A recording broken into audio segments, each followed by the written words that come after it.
Hit share screen here.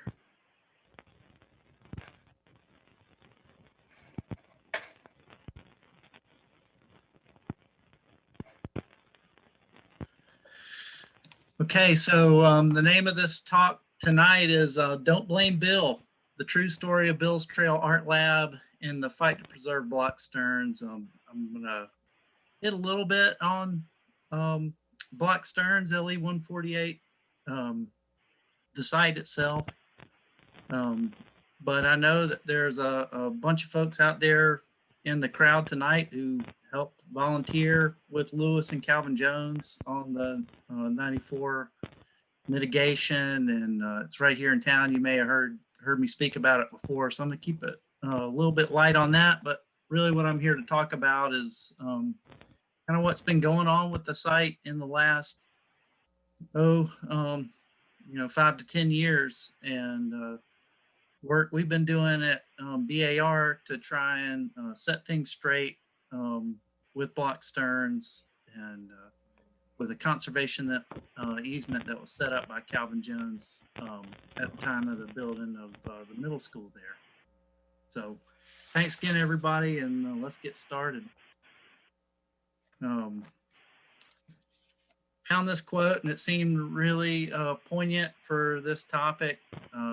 Sometimes the road less traveled is less traveled for a reason.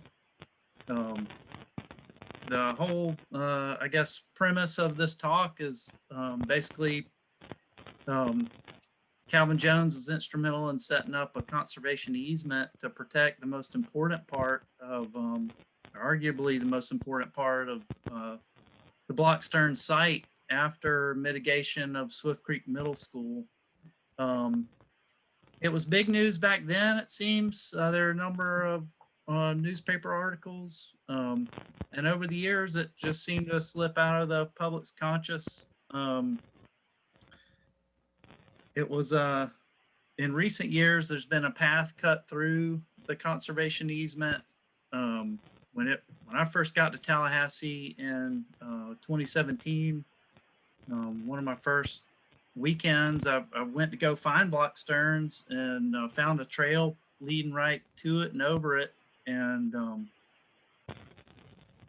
so in the time that the conservation was set up, a trail was built, and then even more infrastructure after that. And so kind of this talk is sort of a tale of the preservation of archaeological sites, and how that initial preservation sort of ages over time, and what can happen as the years go by.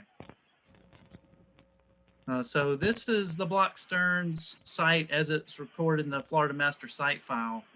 It's something like 83 acres. It includes a Swift Creek component that I'm mostly focusing on tonight, but also a Weeden Island component, Archaic, as well as Appalachie. This is overlaying across modern day sort of street map of northeast Tallahassee. You see Piney Z Lake there to the immediate south. This would originally been part of Lake Lafayette, the greater Lake Lafayette, which according to Lewis would have been a seasonally flooded wetland, much like the other lakes in the region.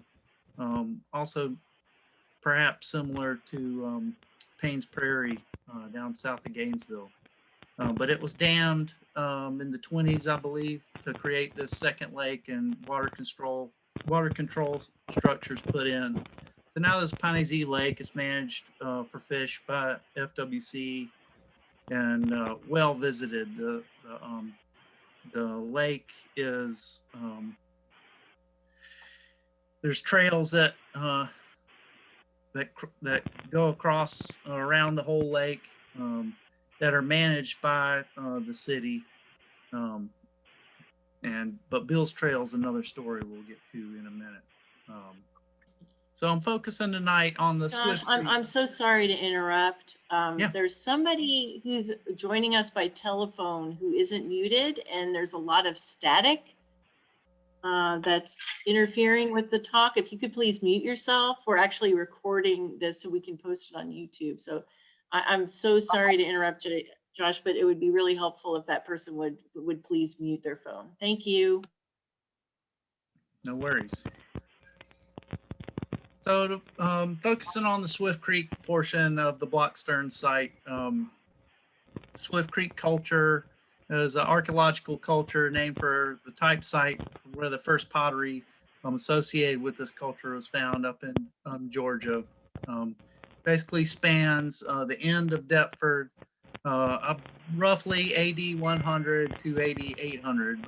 The end of Deptford to the beginning of Swift Creek. Of course, there's overlap between those different cultural periods. These were complex hunter-gatherers. This is a time of increased rituality associated, we believe, with the Hopewell interaction sphere. So these were folks that were connected to far afield to folks, as far as the Great Lakes in Ohio and across the Southeast, of course. We can think about this broadly in the Eastern woodlands, but increased rituality associated with mortuary practices, trade of exotic items like mica and quartz and other things. And this figure is taken from Stevenson et al. In Middle Woodland, in the Woodland Southeast. So this time, getting into late early and middle into late woodland period, as I mentioned, is a time of increased rituality, and it seems that civic ceremonial centers were places dotted across the landscape that were drawing folks in for different practices.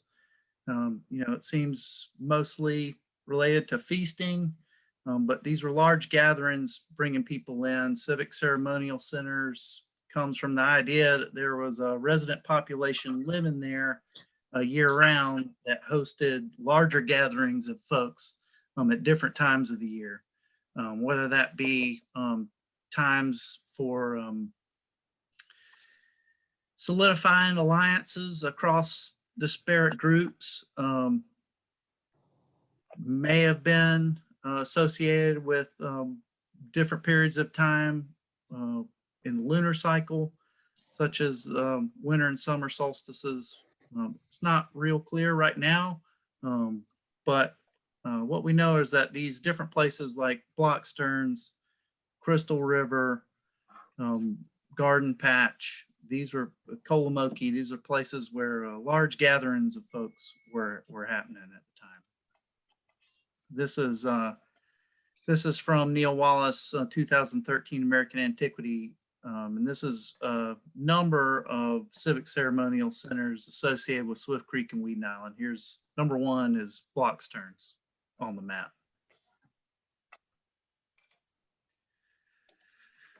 Swift Creek culture, of course, is known for their exquisite ceramics.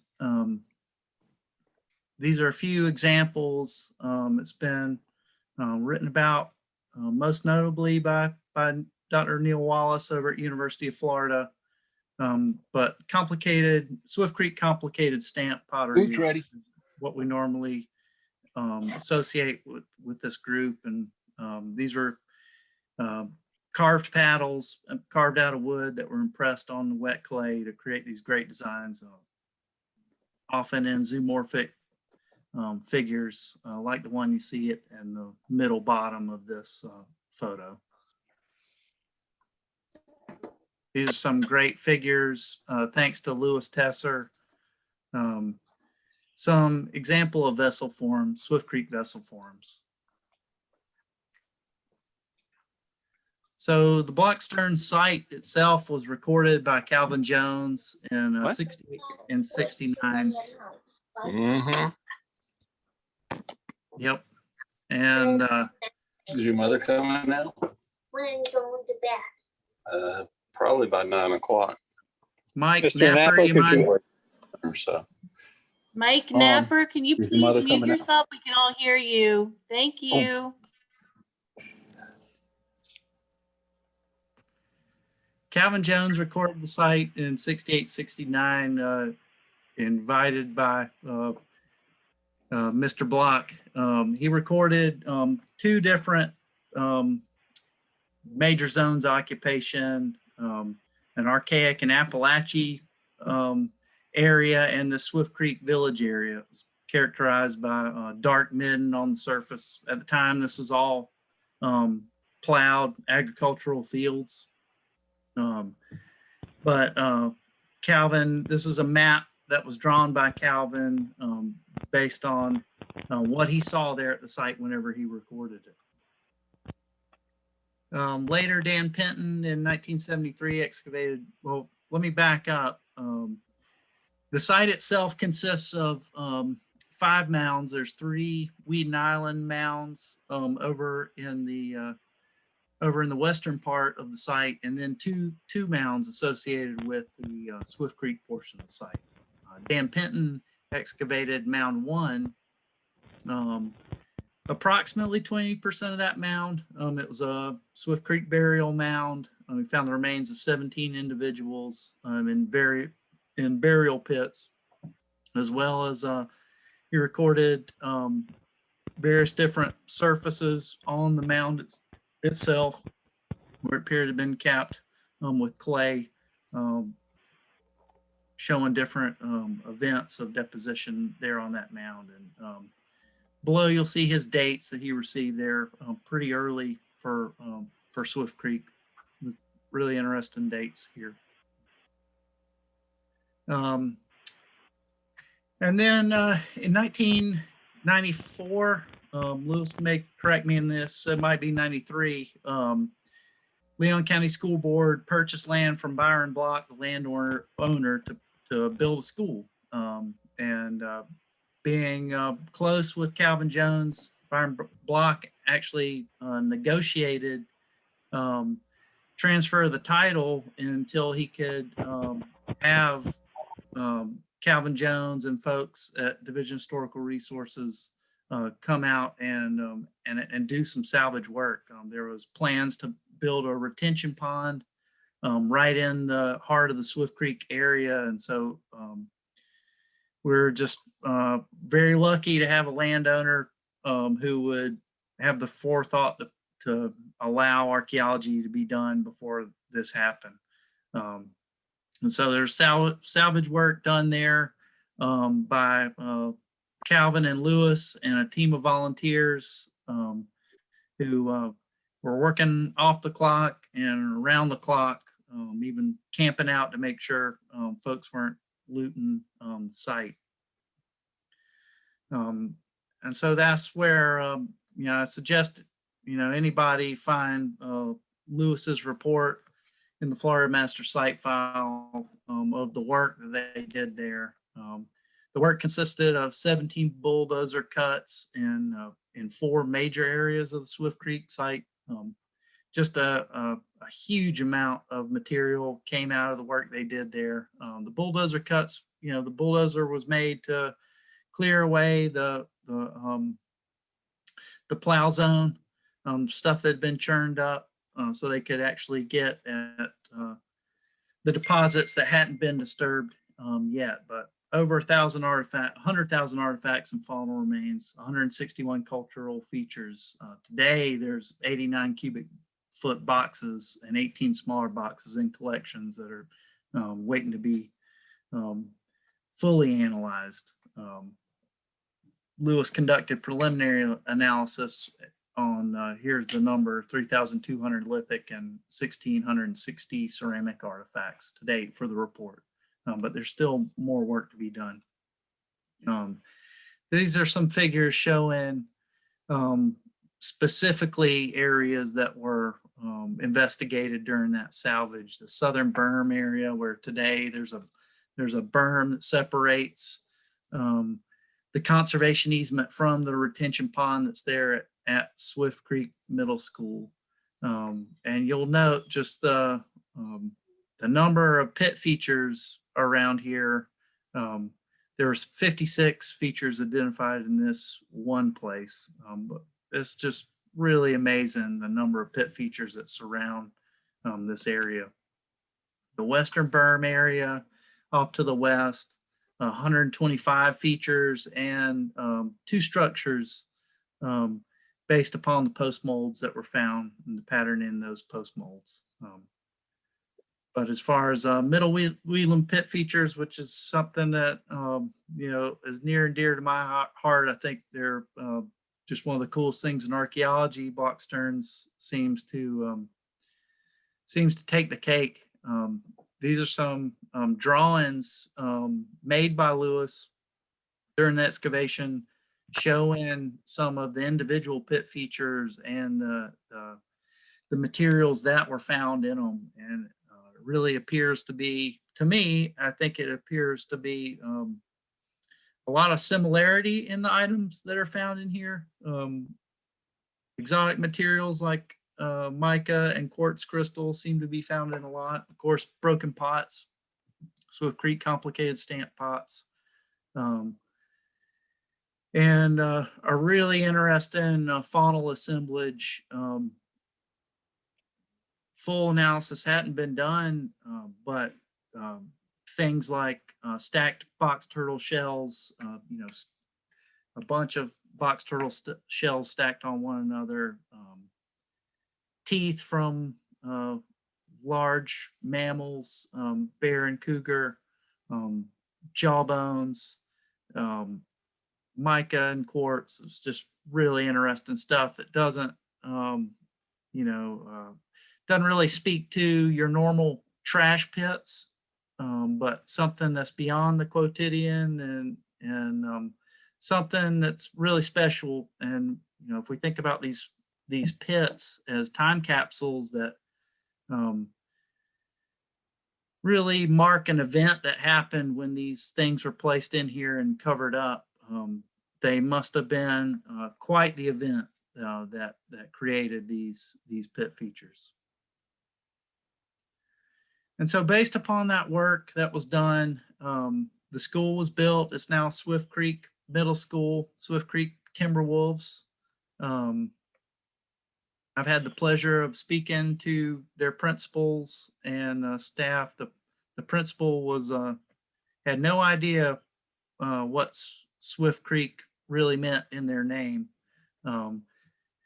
But thanks to Calvin Jones, a little over 3.5 acres, I think it's 3.8 acres in total.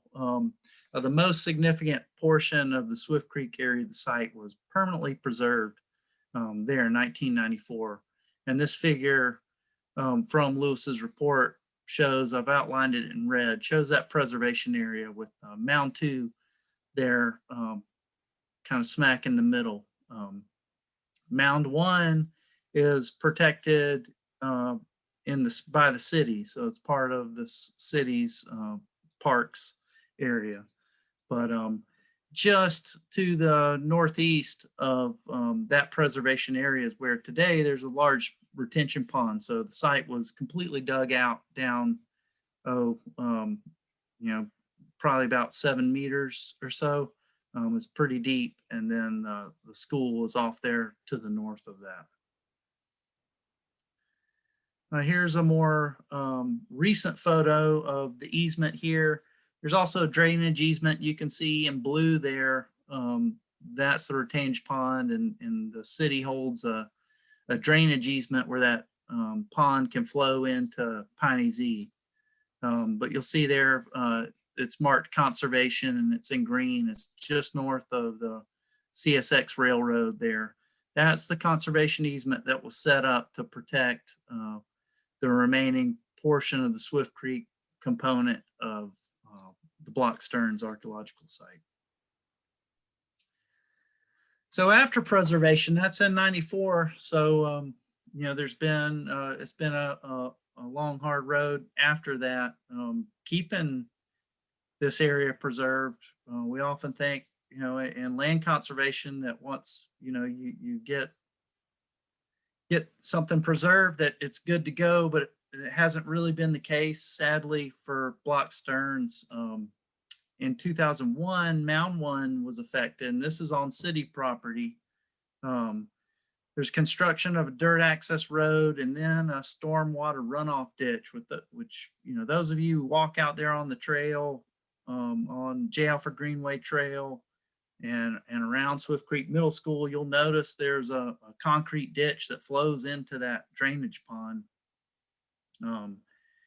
That cut off, basically it chewed into a big portion of Mound 1. You can see this is a figure drawn from Lewis during a damage assessment for BAR here in the left-hand corner, showing the impact to Mound 1 itself. Luckily, I think this was the majority of the portion that was impacted by Dan Penton's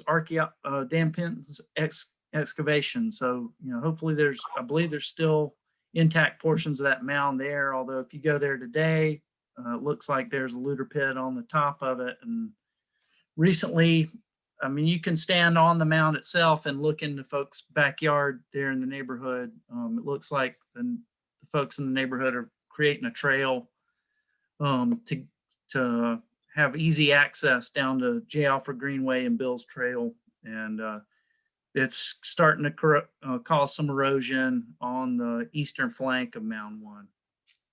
But it's been pretty heavily impacted already. This road, the figure you see in the top right with the dirt road cutting through Mound 1, that's no longer visible. It's all woods there. You can make out where the road bed where it was, but this is actually the road that there was a dirt road here historically that was used to access the whole area during the 94 mitigation. Mound 2 has also suffered in the years since. Prior to the mitigation in 1971, an FSU field school, I believe it was Stottlemyre, dug two 2x2 meter units near the crest and northern slope of the mound itself on a day, according to Lewis, where Stottlemyre wasn't in the field, and students kind of chose where they wanted to dig that day. But sadly, there's no documentation at all for this. With the help of Mike Russo, got a hold of the files at FSU, which contained some field notes from those field school students. And sadly, there's no real data collected to tell us. Lewis saw it one day on a lunch break, and so we got that, but that's really about it. In 1998, there was looting in the mound. The figure on the right is a figure made by Lewis showing some of those looter pits that were made at that time. And then in 2013, really I should update that to 2021, but Bill's Trail, which is what we're here to talk about. Bill's Trail was created by an FSU cross-country coach, which no offense to you Florida Seminoles, but you know, if it's not crab legs, it's cutting trails, you know, through conservation easements. So, but no, all joking aside, the trail was cut during a time when, if you've been out there, there's a bridge that the city built that crosses over the railroad that connects J. Alfred Greenway trails with the Lafayette Heritage Trails. And during the time that that bridge was being built, this FSU coach who had enjoyed taking her team out there to run on those trails, cut a trail through the conservation easement with the machete so that they could cut across the railroad track from the western portion of Lake Piney and cut across to J. Alfred Greenway.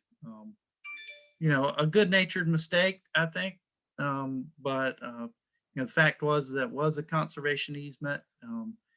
And so the initial trail had been cut at that time. And then over the years, it kind of turned into a monster, really. You know, what happens as as something that's maybe not considered such a horrible thing to do. Kind of, it's like the game of telephone. I think once it moves along, it kind of gets out of control, and people who don't know or have forgotten the reason why something was there take it a step further. And this comes back to that Jerry Seinfeld quote. Sometimes the roads less traveled are less traveled for a reason. It was a conservation easement. That's why the reason there wasn't a path through it. But this is what you can see of Bill's Trail today. It was named Bill's Trail by Karen Harvey, that FSU cross country coach, in memoriam of her father. So back to the title of this talk, Don't Blame Bill. Bill didn't know. I don't think Karen knew either, but it's not a guy didn't build this and name it after himself, so don't blame Bill. This guy, John Kaland, has been featured. This article is from the Tallahassee magazine. He's lauded as a local hero. I think this is a feature in the champions section of the Tallahassee magazine. John Kaland was also a cross-country coach here in town, and he was given stewardship of the trail by Karen Harvey. It was before my time in Tallahassee, so I never had the pleasure of being on that trail prior to the time that John Kaland took it over in 2015. But when Karen Harvey left town, she sort of passed it on to him to maintain it. And so this guy, another well-meaning member of the community, thought he would maintain this trail so people could use it. Really, if you've been out there hiking those trails, this allows you to traverse, all around, circumvent Piney Z. It allows you to go all the way around Piney Z, and but you have to cross over the railroad, which is a little dicey. And I've found out recently it's actually a third-degree felony if CSX decides to prosecute you. But this guy, John Kaland, took it over, and from maintaining the trail, things started to get worse. This is a figure that I've made showing where Bill's Trail runs through the conservation area. It's a red dotted line showing where it crosses over Mound 2, just north of the train tracks. So when I first got to town, 2017, took a walk out here and noticed some old looter pits in the very western portion of the preservation area, kind of off the beaten path per se. There's a little spur that cuts off to the north right there on Bill's Trail, and if you walk up that, you'll see some looter pits in there. They're old and don't look like they've been dug into in the last 10 years at least. And so that really initially drew my attention to this. Got in touch with Swift Creek Middle School, with the principal there, to try and find out what was going on and if they knew what was happening, and really kind of to find out what kind of management of that property was happening, and found out that they didn't even know that it was their property or Leon County School Board property, but had a great chance to come out and speak to all of the 7th grade and 8th grade history classes there at Swift Creek Middle School, and talk about archaeology and Swift Creek culture. And I think I hopefully didn't scare too many kids away or freak them out too bad. But of course, the worry here is that there are burial mounds on the Blockstern site. So it is marked in the Florida Master Site file as having the potential to contain human remains. And so, any digging that's done in the site, there's a potential violation of Statute 87205. But a lot of the kids were kind of freaked out to find out that there was a burial ground back in the woods behind school. But kind of ran into some roadblocks trying to talk to Swift Creek Middle School about maybe some work that could be done in conjunction with BAR to protect the site and look after the site. I really had hoped that they might be interested in being site stewards, and we could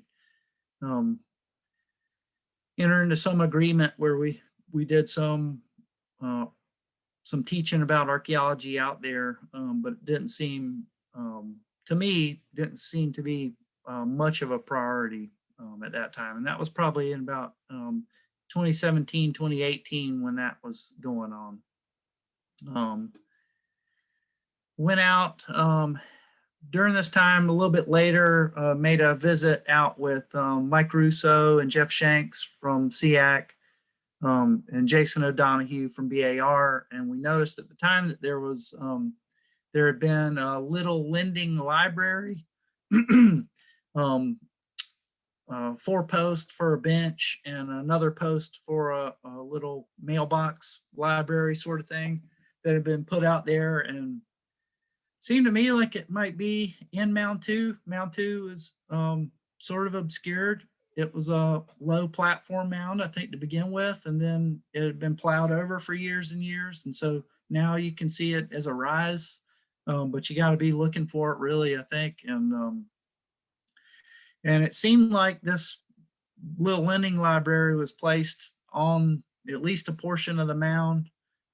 Mike Russo left a business card in the mailbox, basically said, "Call me," something like that. And I think I did too. And we never heard anything back from the guy, but we were hoping to just say, "Hey, look, you're digging post holes on a mound, or on a really important archaeological site.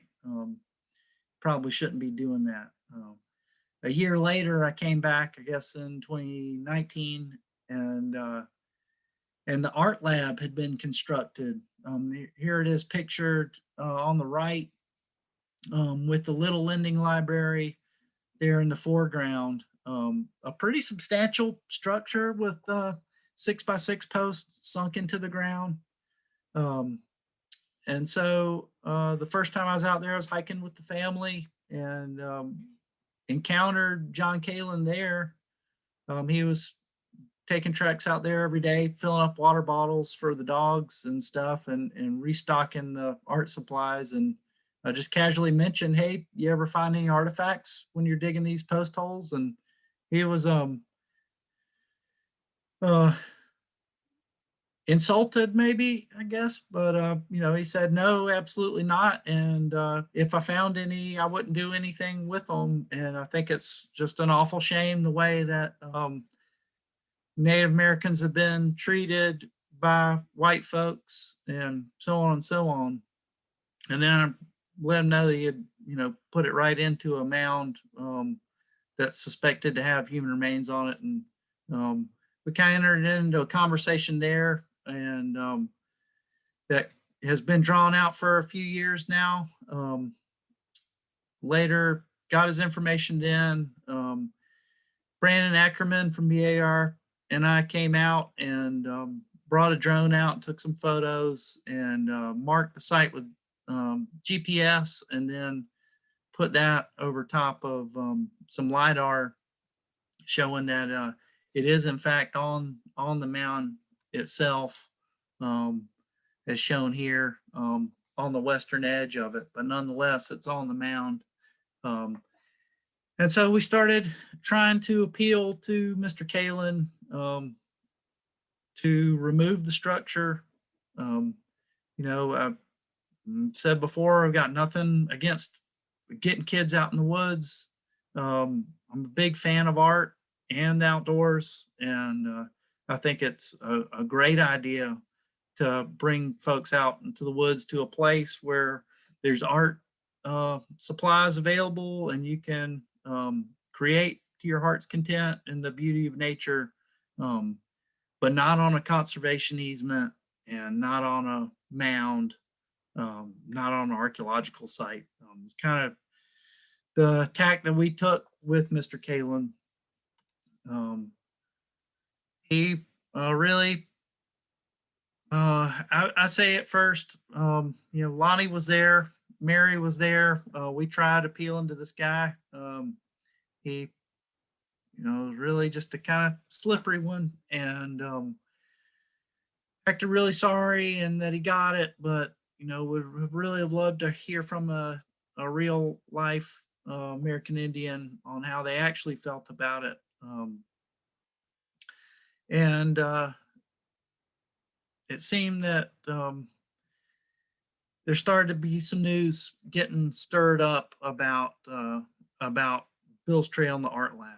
We told him we wanted it taken down. I think because this guy's out there on the trail every day and talking to folks, he started letting it be known that the state wasn't really keen on him having the art lab there. I gotta say, it's the trail and the art lab itself has been beloved by the community. There's a Google place for it in the Little Lending Library. I don't think anybody was aware that this gentleman had maintained a trail and then built a structure on Leon County School Board property without asking anyone's permission. We tried to explain it to him. When he tried to say, well, what's so bad about it? It's already here. We tried to explain, if this had been done the right way and permission had been asked of and granted by the school board, that there would have been a survey to ensure that the trail and the structure were placed in the right place with the least impact to the archaeological deposits there.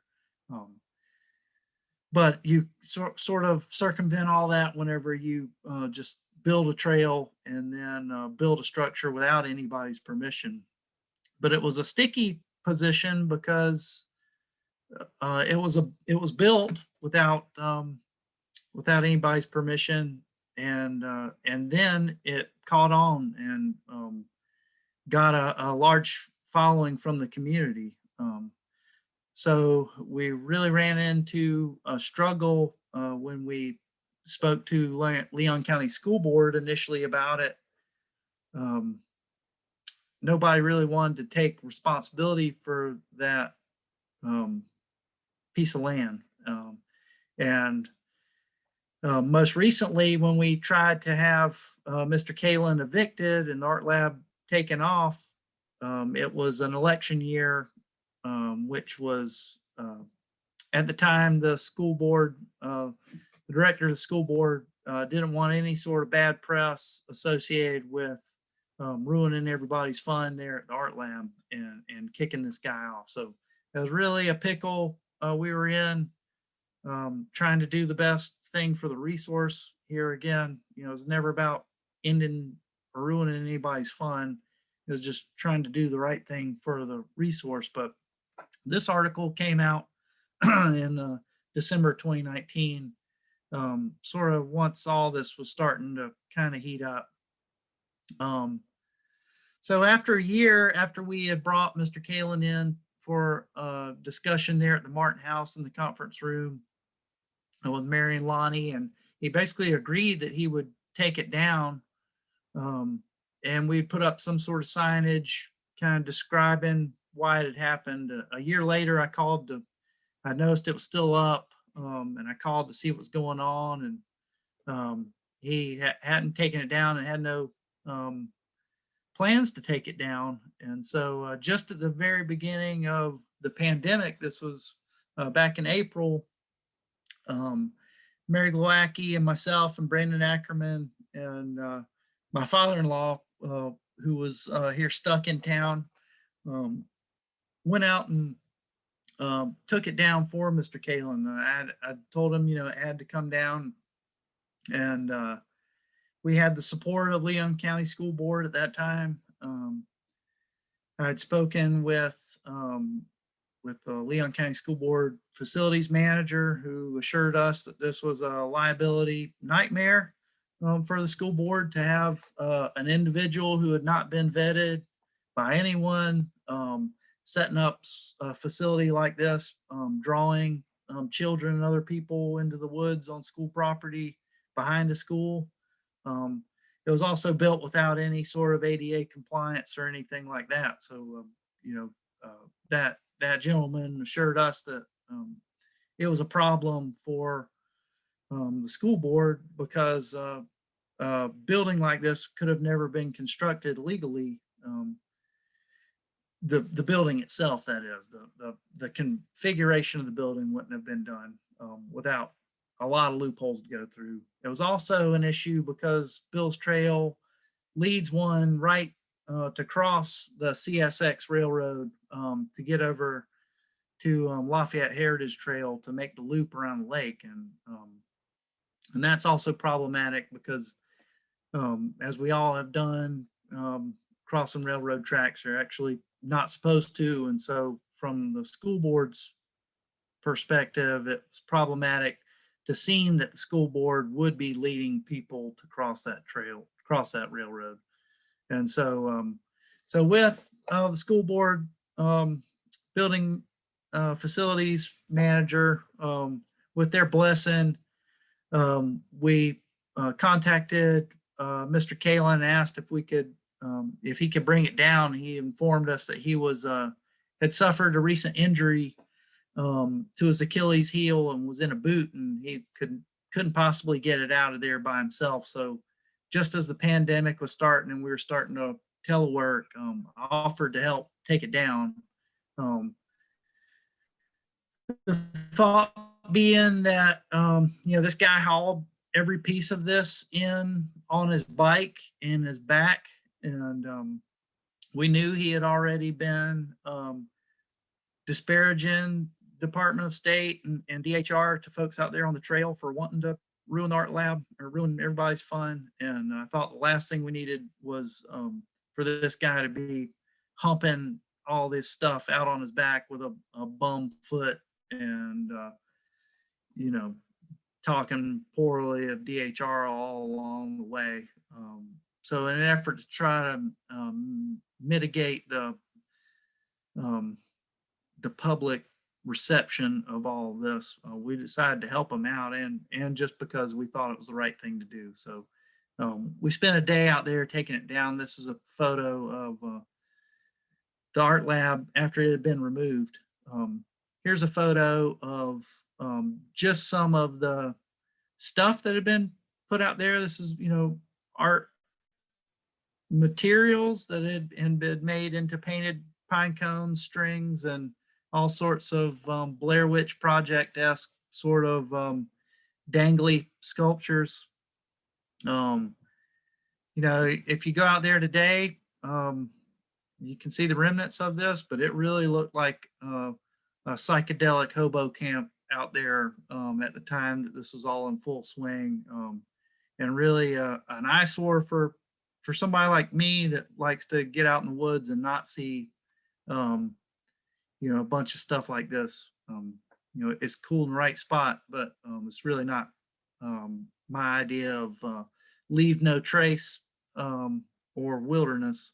But this is just some of the stuff that Mary was gracious enough to pick up and sort of all collect together. Also, innumerable number of painted rock pull out to backfill the post holes.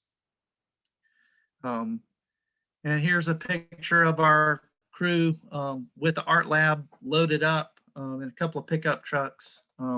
We took the art lab to Mr. Kalen's house in Tallahassee, with the understanding that he was going to find permission from a landowner and revive the art lab in a place where it would be, he would have permission to build it, and it could be well received and well loved by the community, because we knew it had such a following, and this is his retirement gig. So this is a labor of love for him. So the understanding was, we'll take it down. We didn't use the chainsaw that I brought in the picture, the last picture.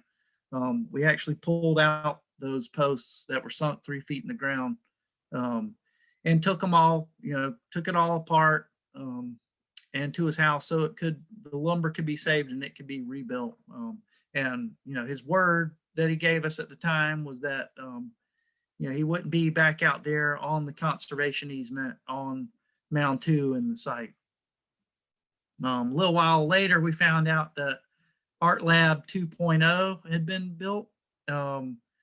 This is just across Bill's Trail, still on Mound 2, probably about 10 feet away from where the first art lab had been built.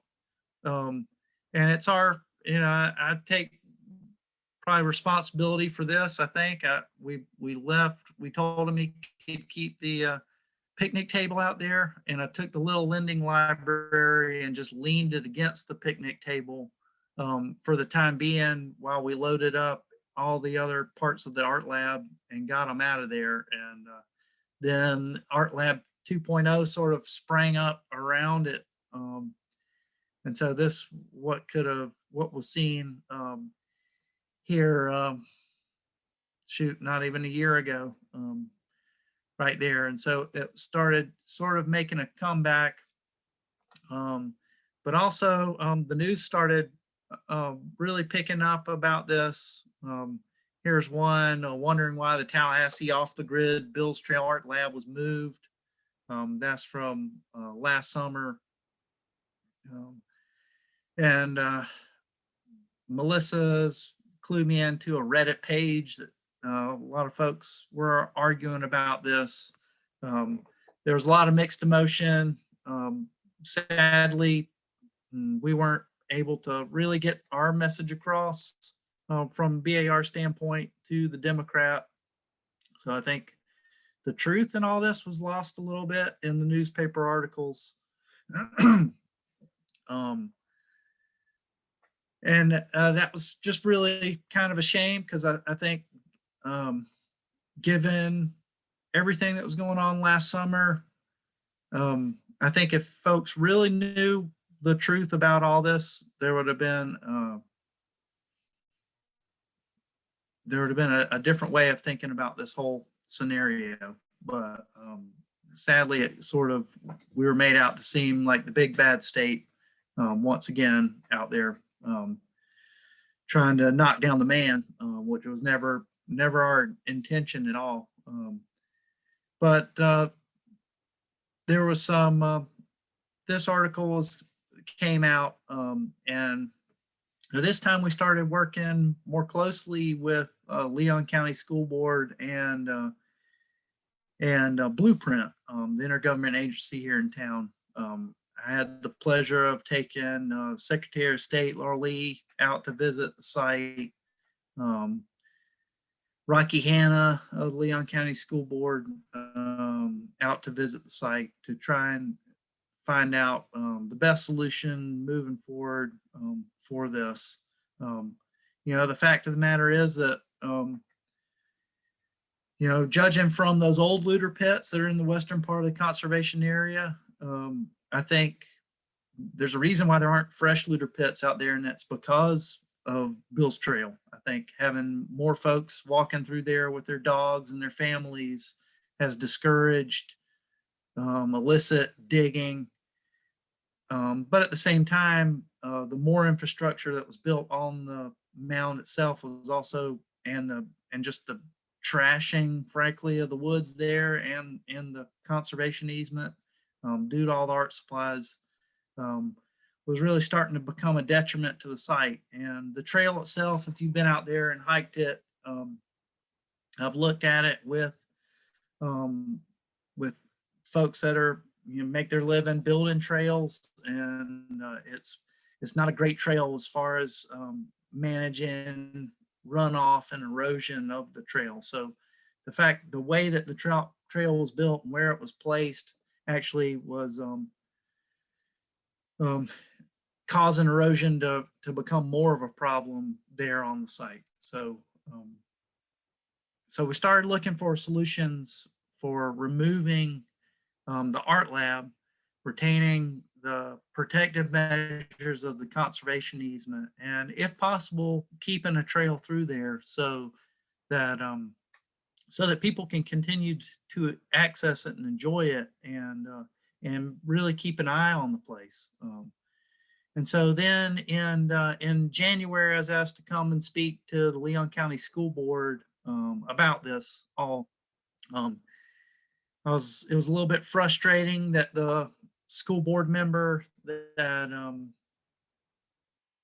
who has Swift Creek Middle School in her district was the least receptive to removing the art lab after I gave them a whole talk on the importance of block sterns. I don't know if paddle matches mean much to them, but what I've tried to convey is that Swift Creek complicated stamp pottery, Swift Creek culture is really the research that's been hot on this is paddle matches, showing that, which is really direct evidence showing that these folks were cosmopolitan in the fact that they were moving around the Southeast and sharing in the practices that they were that were all part of Swift Creek culture, or Hopewell culture, if we want to go that far. But there's been a lot of work done on these paddle matches, and Block Stearns has by far the most paddle matches of all of the Swift Creek, the sites that show evidence of Swift Creek pottery. Dan Penton's told me he thinks he's likened it to the Vatican. Neil Wallace thinks that it may have been the training ground for Swift Creek ritual specialists. All that's still a little bit unclear, aside from the fact that it has so far what we know the most paddle matches of any Swift Creek site. We know it was a heavy duty site, one of the most important sites in Florida, if not the Southeast. So trying to explain that to the school board and getting them to feel as passionately about archaeology as I did didn't quite come across. Might have been my long-windedness, but luckily, after all of that, they, despite some dissent in the ranks, thanks to the chair of the board, they were able to come to agreement that Mr. Kalin and the art lab had to be evicted. And so February 14th of this year, the art lab was taken down. Strangely enough, when contacted, Mr. Kalin was still suffering from a malady which would cause him to be unable to remove it himself. So I believe Leon County School Board helped in that effort, and as a happy ending to it all, space was given up at Railroad Square to reconstruct the Bills Trail Art Lab. I can't remember in this article which local official was really thrilled about the outcome, but I think it's it's a win for archaeology in the Panhandle and Tallahassee area, and a win for a community in a way that it didn't have to be. The art lab could still go on and make people happy, just not on Mound 2 at Block Stearns. So going forward, our goal has been through all of this to protect the conservation easement, to protect that portion of the Block Stearns site that was protected by Lewis and Calvin, because of its importance and the significance there at that site. We got, thanks to the forethought of Calvin, we've got this piece of the site that, although, as I've shown, it's been mucked with and messed with in the past 25 years. No doubt there's still intact deposits there to remain. So, moving forward, we want to see that conservation easement is held up, and that this part of the site is protected from folks that aren't gonna collect data. And it's nice having folks there. As a lot of us have found out, we're always trying to figure out what's the best for an archaeological site, to keep it secret, to keep people away from it, or to let it be known and bring people to it. And that way the watchful eyes of the community keeps the evildoers or illicit, diggers out of there. And so I think the trail is well loved by the community. It's nice. I enjoy being out there too. And so I think it's a good idea to have the trail there instead of to block this off and make it a target for those that would want to go out there and dig more. Blueprint has plans to create a trail that would run from Falls Chase, North Lake Lafayette, all the way out to Palm Road in the future, a greenway type of thing. And so what we're working on now is a deal where Leon County School Board has expressed interest that they would like to donate the conservation easement to the state, where it would become state land. That 3.5 acre conservation easement would become state land and thereby protected under statute 267. And it would be managed hopefully by the Division of Historical Resources, like we manage a few other properties like San Damian and Mission San Luis. And we hope it could be a situation like that. And then DHR would work in concert with Blueprint when their trail does come through this area, because if they're moving along Piney Z, Lafayette, they would want to come right through this area. But if the state had control of it and we're watching after it, that we could actually work with Blueprint to ensure that the best impact to the intact deposits there. And hopefully we'll be able to engage in some sort of interpretation there at the site. Leon County School Board would like to enter an agreement with the state, with DHR, that as part of their donation of the state land, that Leon County students would be able to take a field trip class out there to learn about archaeology and the rich cultural heritage that's here in Leon County. So we're hoping that that's where it's going to go. Right now, it's with Division of State Lands and Leon County School Board. They're working that out, and so we're ready to help them in the next steps. And this is some LiDAR showing what's out there now. You can vaguely see Mound 2. It's visible as a darker green area there, and it's labeled. And then Mound 1, you can see the drainage ditch cutting just south of it in green, and it's in like an orange color there, and it's labeled. So what's left of Mound 1. And this is showing both city land and Leon County School Board land at this time. So we're hoping, that we could actually, not only manage this property for preservation, but also be able to interpret it and educate the public. It was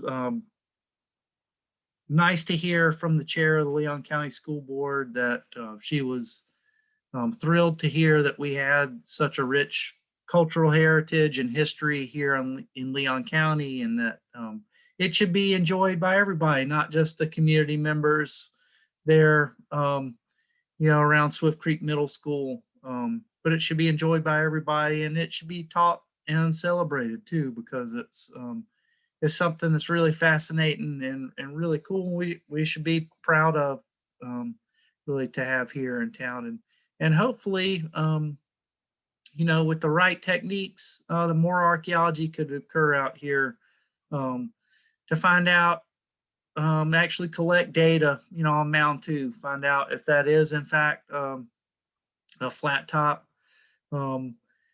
mound, that was used, for ceremonies, or if it is in fact a burial mound.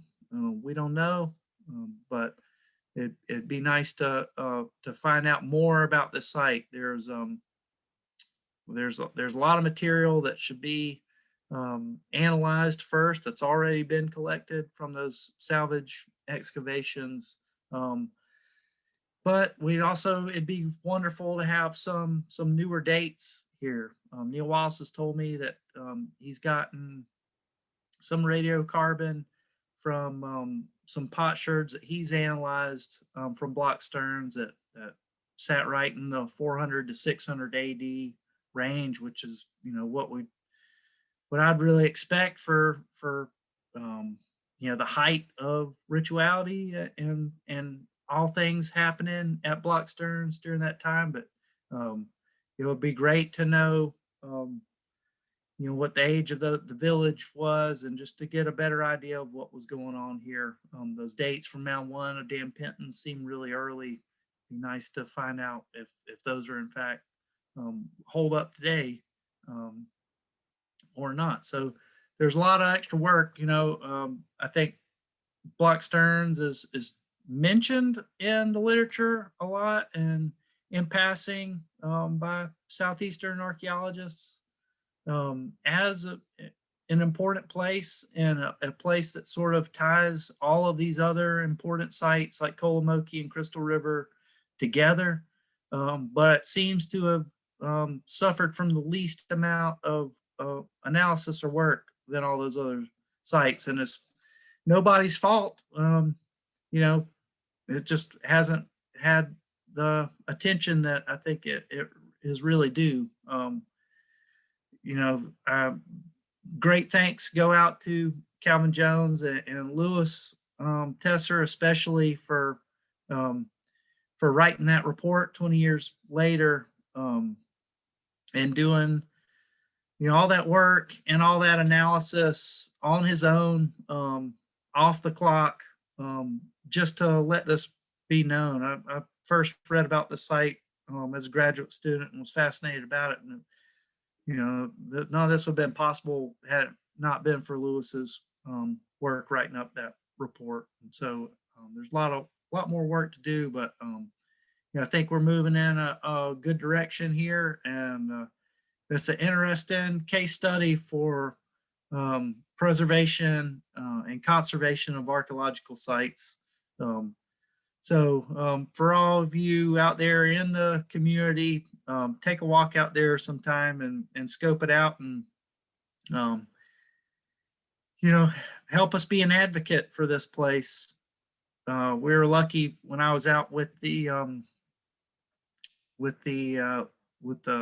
Rocky Hanna. We happened to have 3 women with the Florida Trails Association come by and say what a mess it was out there, and they couldn't believe the woods were getting trashed like they were, and they're real advocates of, trails and wilderness in Florida, and that really, I think, stuck. It was perfect timing, but it's be nice to have, some backup out there, a voice, to say, art and the woods are great and something we should encourage for all our children, but not at the expense of, one of our most precious archaeological sites in town. And so with that, thank you all for letting me be a part of this past gathering tonight, virtually, and I'll open it up to questions if anybody's got any.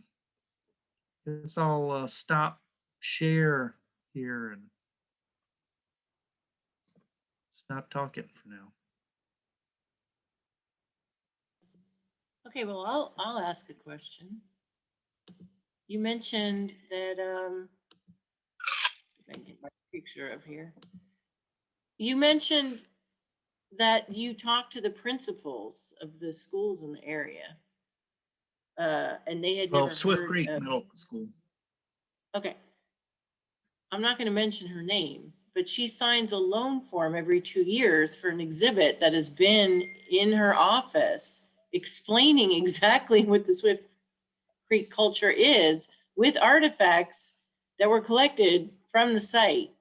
So it's very disheartening to me to know that even the principal of the school isn't aware of the significance of the site when they requested to have an exhibit installed.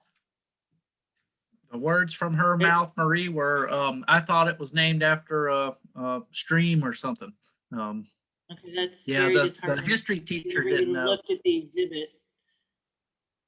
Yeah, and it was really disheartening. I mean, I went out with the assistant principal. I mean, it was hell trying to get these folks to respond to my emails, and actually talk to me Well, about I it. understand, I'm a parent whose children went through Leon County schools, and I had basically another career as a parent volunteer. Put hundreds and hundreds of hours in, and I know how hard these people work. They really do. And they're held to incredibly more and more difficult standards, which is why I understand why it's harder for them to get time and to fit space in their curriculum to have archaeologists come in and speak. But I don't understand that when you have those artifacts in your building that you requested, that you don't even look at the exhibit. I'm sorry, there's no excuse for that.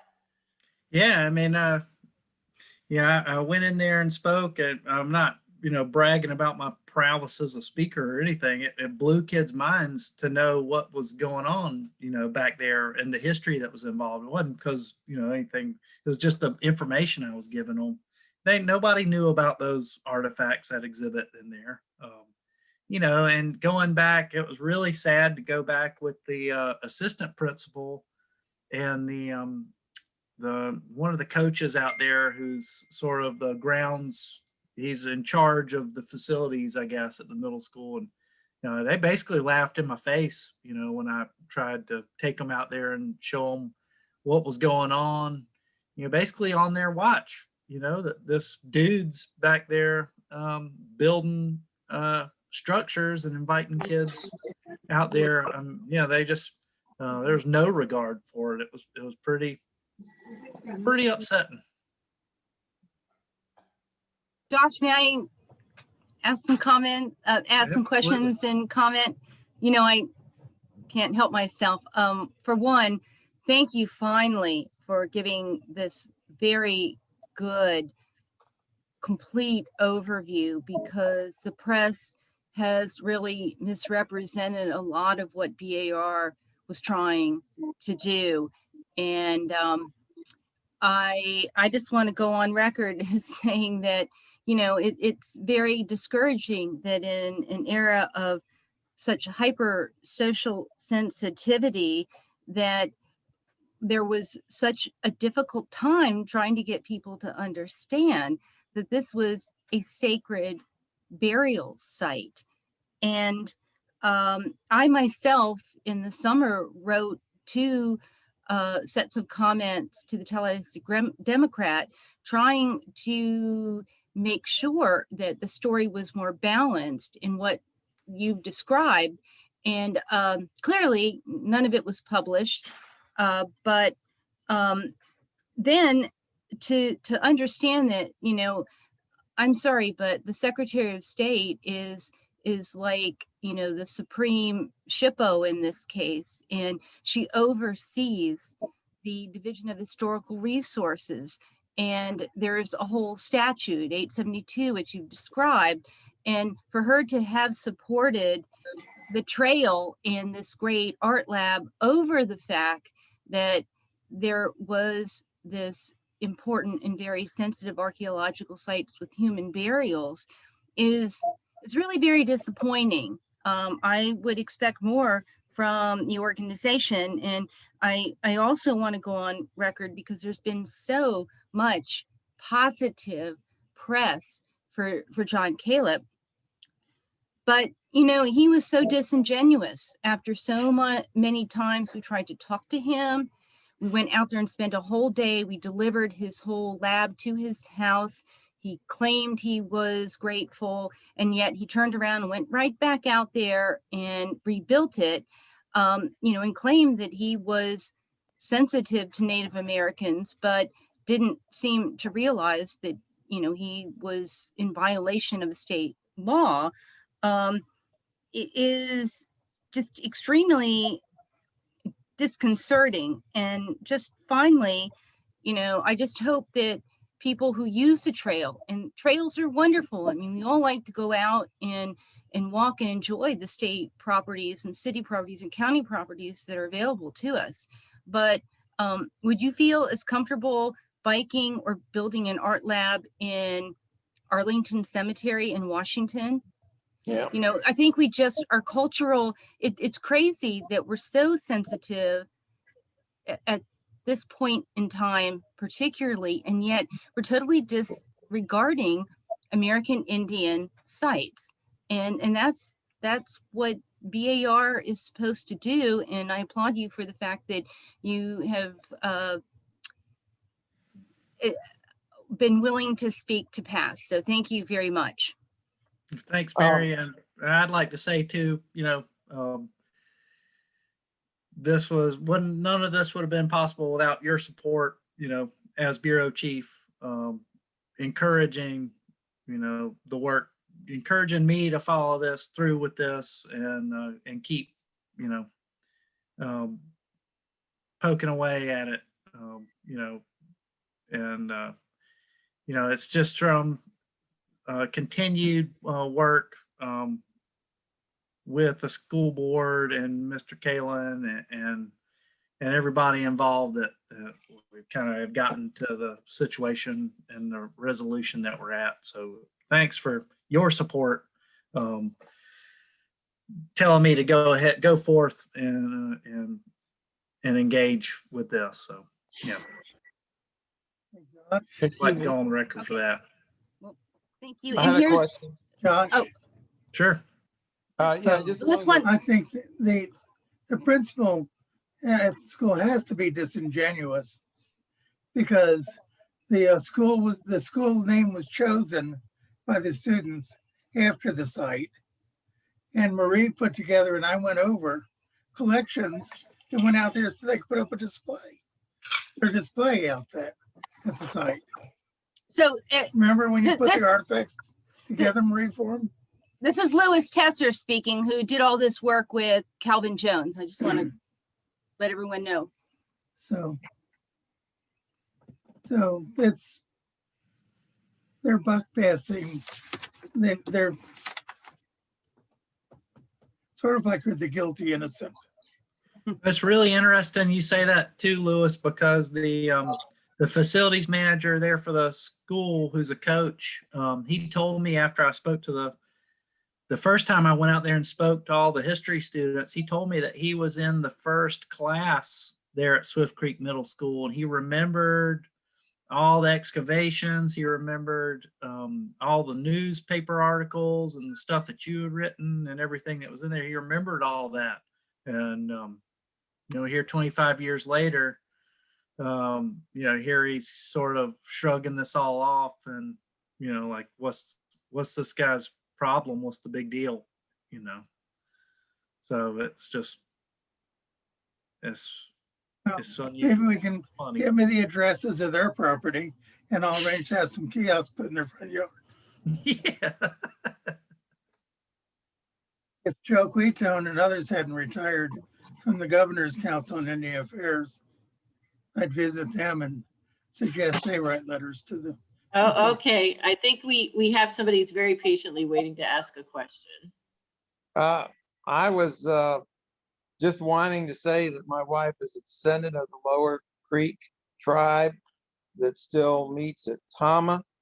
If you need a connection to get the Indian feelings on this subject, Certainly she could put you in touch with tribal leaders who would speak to their feelings, which pretty much are along the same lines. Somebody else already enunciated that these are cemeteries, folks. You wouldn't go on to Arlington Cemetery and set up an art trail and trample all over people's burials. It just wouldn't be appropriate. And that's what's missing, is that connection. And I'm surprised the Democrat didn't make that connection, because that really is the human contact for all this. And so if you needed to get any contact information, just let us know through email, or get back to us through channels, and she'll put you in touch with tribal leaders. Thank you. I've walked out there with Dan Penton, who's tribal leader with the Muskogee Creek in Bluntstown, and spoken with the Seminole Tribe of Florida's compliance, department, just in my normal job duties. And, I've gotten a resounding sense from them that this is wrong, and nobody's, Dan Penton didn't want to linger out when we were there. The American Indians and the tribal affiliates that I've talked to about this, have expressed real discontent with it. What I would recommend is that their opinion needs, their feelings about this should be made clear to Leon County School Board and to Department of State and to the city of Tallahassee. I mean, that should be DHR. We've been trying to get this across, and over and over, even like Mary said, even in the summer of discontent and that we had last year, and sort of social revolution that's going on. Nobody seemed to even care. I was even told by a Leon County School Board person that they didn't care about that in that context. And so, urge your wife, anybody she wants to, after she hears about this, to write to the Tallahassee Democrat, write to Leon County School Board. That would be most helpful. Agreed. Thank you. Well, and I think the important thing is that because of the hard work that you've done, and others at BAR and Mary before, that we're headed in the right direction, at least. And the Bills has been moved to Railroad Square, as you pointed out, and it looks like the property is headed towards state ownership, where it'll be better protected. So thank you so much for doing that and working so hard. You've kind of got a feel for it, I think, from Josh's presentation this evening, but he's really poured his heart and soul into this for the last few years, and Mary as well. And we really owe them a tremendous amount of debt that they're so passionate about protecting these resources that people just take for granted every day, not realizing the significance of it. And so I really appreciate you bringing into context the significance of the site and putting that in context, and explaining how important it was in the past, and how that still connects with us in the present. And people really need to understand and appreciate that. We're losing these sites all the time. We just don't have enough protections in Leon County to protect all these incredibly important sites that we have, and they're being destroyed all the time. And it's really it's really tragic to those of us who have dedicated our lives to preserving these sites. And we ask you, our members of past, to let your elected leaders know that these sites are important. Where we came from is just as important as where we're going. So Josh, I really appreciate you taking the time to give this presentation this evening. Does anybody else have any questions or comments? I see Susan Anderson has a hand raised.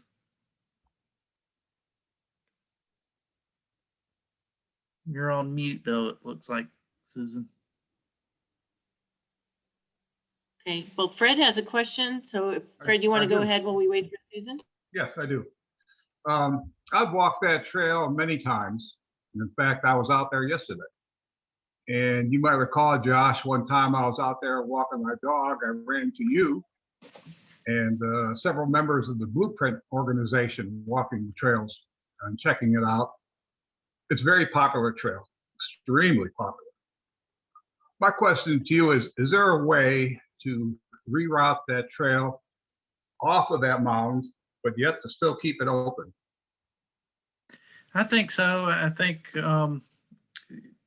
Fred, you've been out there a bunch, so you know there's a spur trail that runs along the northern edge of that Yes. conservation easement, right up against the berm. Yes. It's nicely flat in there, compared to the main path of Bill's Trail, which is really, you're on like a 60% slope, to the side the whole time you're on it, and mountain bikes are flying down it all the time, and it's really prone to.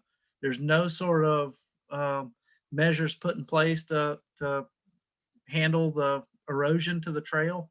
My wife's got a history in trail maintenance, and she's looked at it and can tell you all kind of things wrong with it. I think the way to go would be to skirt right along that berm up there where it's most flat, and you get off of Mound 2, and it would be the least impact there.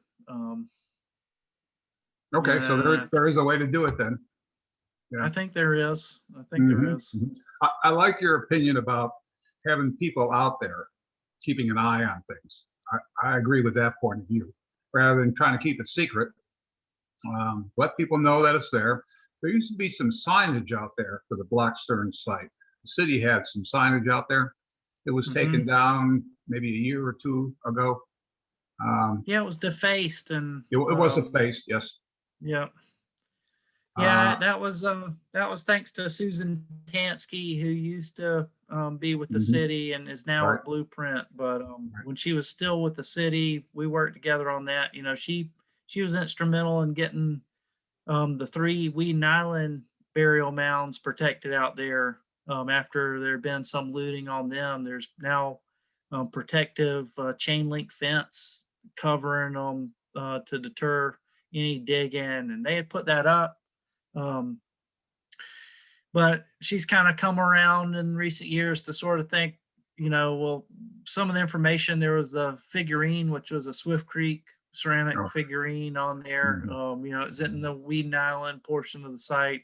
Some of the information, it had been damaged and vandalized, and some of the information was misleading. And so in an effort to sort of, instead of like advertising, hey, look at the stuff here, I think the idea was kind of to take it down, and that way folks that know can go out there and enjoy it for what it is, but you're not really advertising, here's cool artifacts to be seen. Yes, yeah, I understand that point of view. But I'm more of the proponent of the view that the more people that know about that sort of thing, the better. And the more people that are out there, the more eyes there are out there, the better. So yeah, I agree.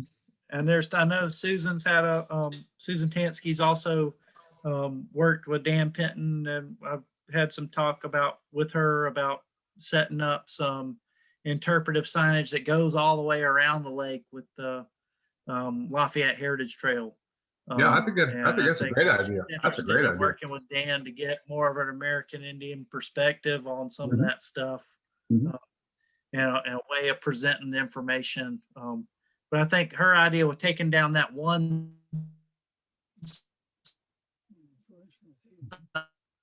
sign there, now since it was defaced, and we can work in the future on really doing it right in the future.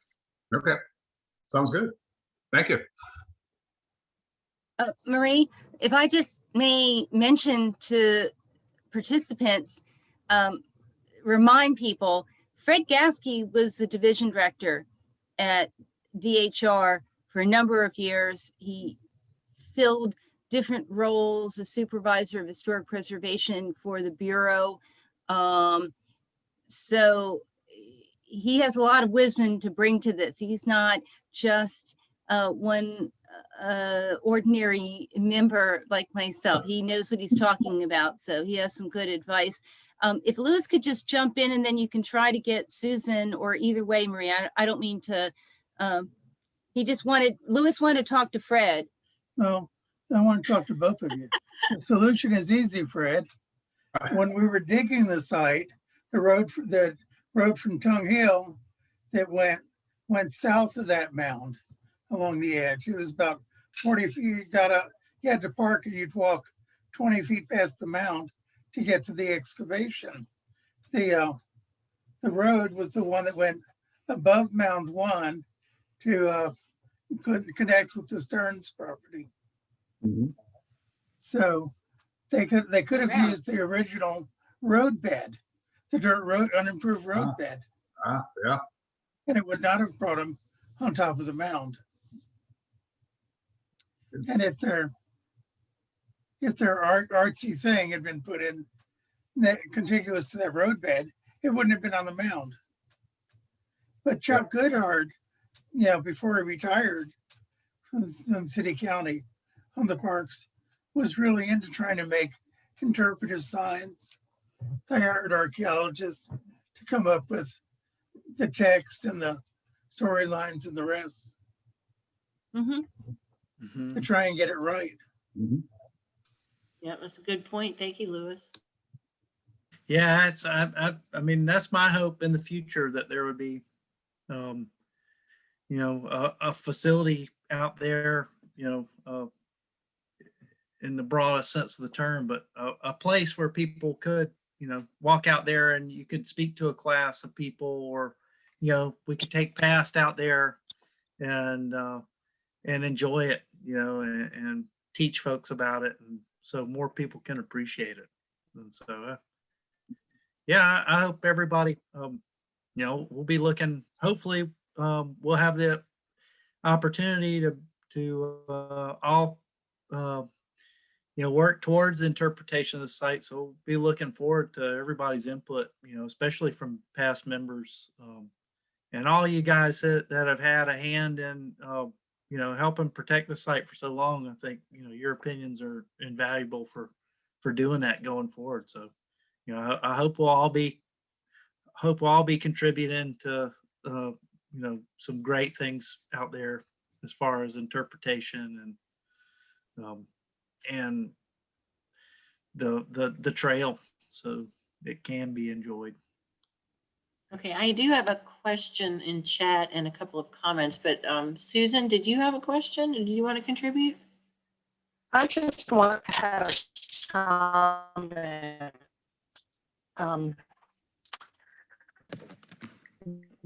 Glad you're talking about these things. For those of you who don't know who my husband and I are, we're traditional ceremonial people. I am of Creek and Cherokee descent. My husband is of Cherokee and Comanche descent, enrolled tribal members. And you spoke earlier of Joe Creektown. He's a relative of my husband's, just Kiowa, but has Comanche relatives as well. We've worked for 30 years with the American Indian movement in Florida, trying to raise consciousness about the extreme ignorance of the people who live on native land about what this land means to us, the sacredness of it, and particularly of these sites. These are not just sites like white people choose to build their homes or their churches on. These sites are sacred in and of themselves. And the degree to which archaeologists, there's a gulf between us and archaeology, but we tend to be on the same side when it comes to respecting and preserving these sites. We do not always of the emotional and the cultural, the spiritual impact that the way our sacred sites have been abused has affected us as living communities who hold these sacred sites as our relatives. They're not dead relics of the past, they are living entities. And I've listened to this tonight, thankful that there is some recognition, but also saddened by the degree to which there is so little real understanding of what the land means to us and how our people for generations past and generations to come are all threaded together by us presently in this day with these sites. And I'm going on a little long-winded because I'm very emotional about what I've heard tonight. My husband and I have been sitting here with some lack of real capacity to feel like we can say something that makes a difference.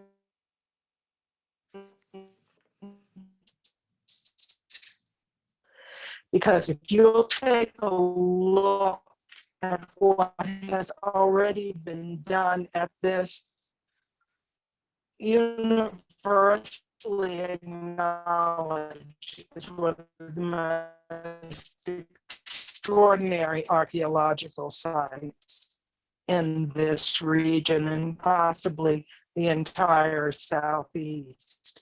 What's already happened to the entirety of it. And then to have this kind of vitriol over such a small portion that remains. It goes to the very core of what you said, Mary, about the failure of this nation to acknowledge the genocide of indigenous people and the impact it had. All close.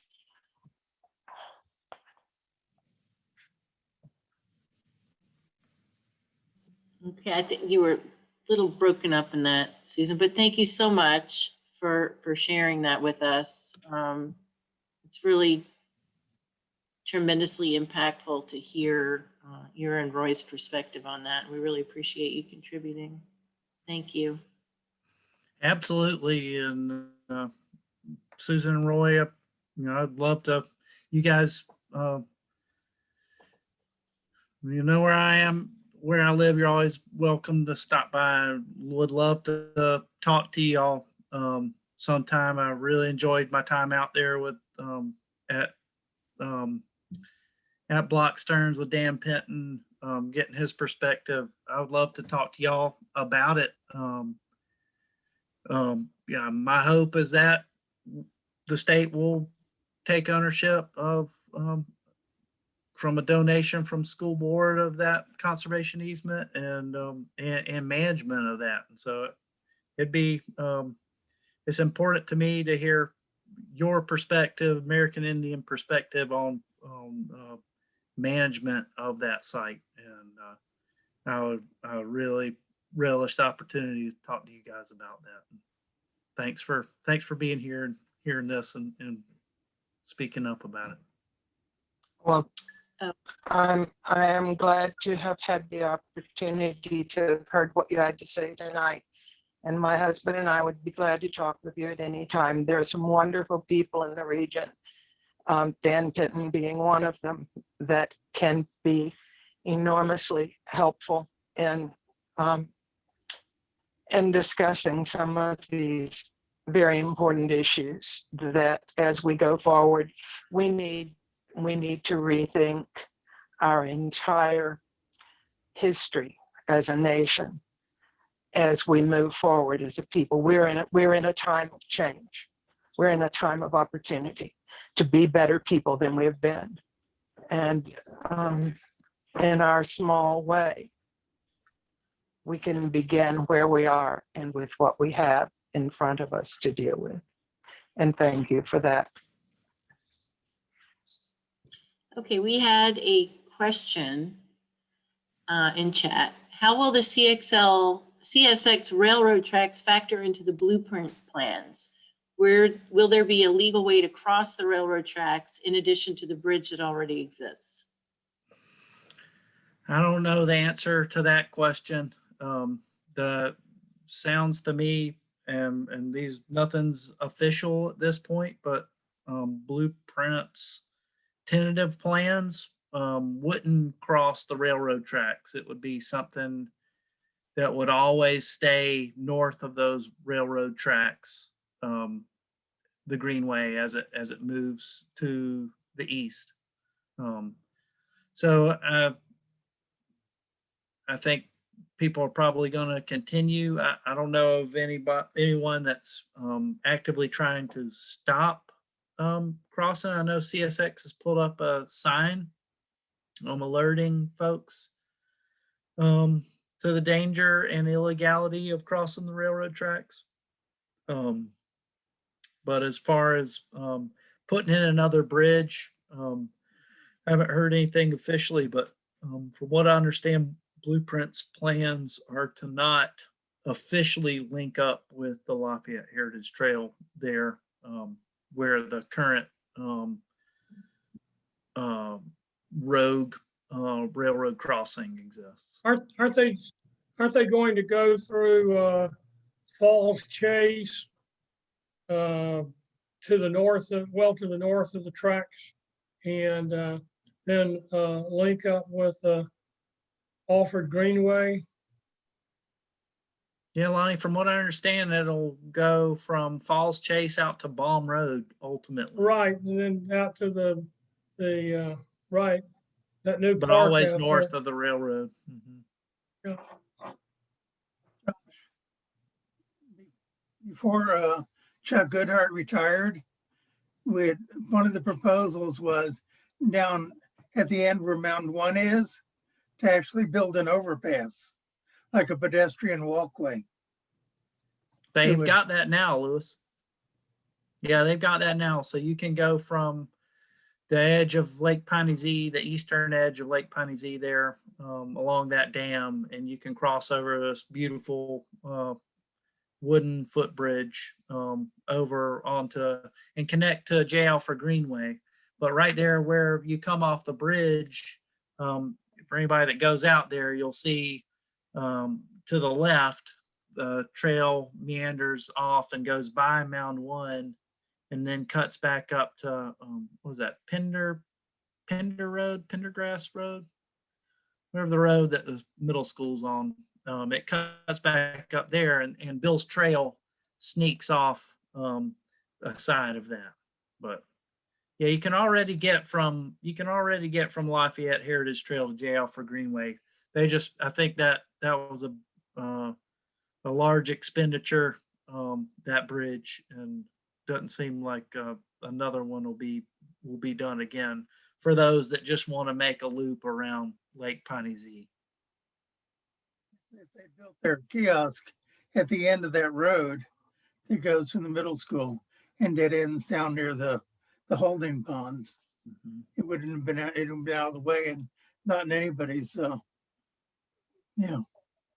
getting upset about. Okay, so we have a couple of comments as well. Thank you so much. This was very informative. We appreciate you sharing this with us. I second that, and I think that our remaining participants agree. And also thank you all for sharing your experiences and contribute your experiences and continuing efforts to protect and interpret our area's history and heritage. An amazing story, and thanks for a great talk. And I thoroughly agree. Josh, thank you so much for presenting this evening. And the next time you go to work, pick yourself out a past polo shirt from the shelf. You know where they are. You earned it. We appreciate it.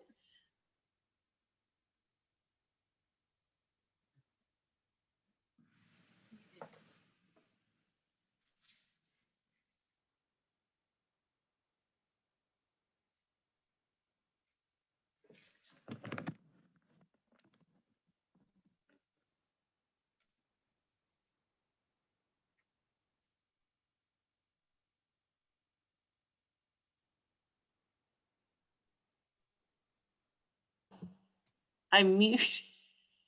Yes. You didn't hear any of that? No. I'm going No. on and on, and you couldn't hear a word I said. Start Okay. over. I don't remember where I started.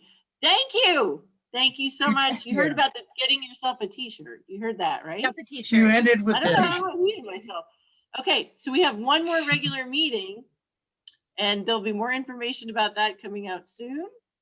But for now, I'm going to bid the last of you that are hanging in there, the hangers on. Thank you so much, and have a safe time out there. Everybody get vaccinated so we can all get together in September.